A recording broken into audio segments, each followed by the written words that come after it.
राजा सर्वश्रेष्ठ सुंदरियों को चुनने के लिए एक विशेष शारीरिक परीक्षा आयोजित करते थे। इस परीक्षा में उन्हें न केवल एक निश्चित ढांचे से गुजरना होता था, बल्कि ऊपर लटकी घंटी को भी बिना छुए पार करना होता था। 3 राजकुमारियां जो अभी 18 वर्ष की हुई थीं, अपने खानपान और शारीरिक फिटनेस का विशेष ध्यान रखती थीं। परिणाम स्वरूप सभी सुंदरियां पहली परीक्षा में सफल रहीं।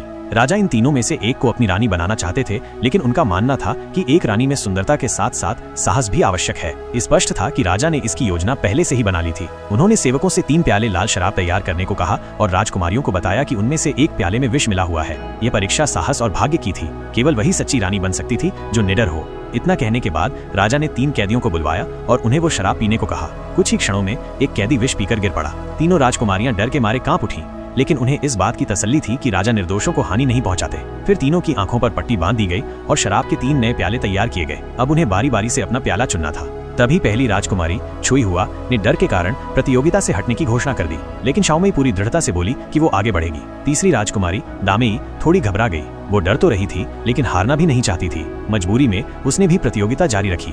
शाओमेई ने एक प्याला उठाया और बिना कुछ कहे पी गई। जब वो तुरंत नहीं गिरी तो दामेई और भी डर गई। उसने कांपते हाथों से एक प्याला उठाया, लेकिन डर के कारण उसे वापस रख दिया। तभी शाओमेई ने एक और प्याला उठाया और उसे भी पी गई। सभी लोग घबरा गए, लेकिन फिर उसने तीसरा बचा हुआ प्याला भी पी लिया। असल में शाओमेई को पहले ही अंदाजा था कि शराब में कोई विष नहीं है। पहला कैदी भी नकली मौत का नाटक कर रहा था, क्योंकि उसने पहले ही सुन रखा था कि राजा एक न्यायप्रिय और नेक इंसान है। इस प्रकार शाओमेई अपनी निडरता और बुद्धिमानी से रानी बन गई। ऐसे ही और वीडियो देखने के लिए चैनल को सब्सक्राइब करें और वीडियो का लाइक बटन दबाएं।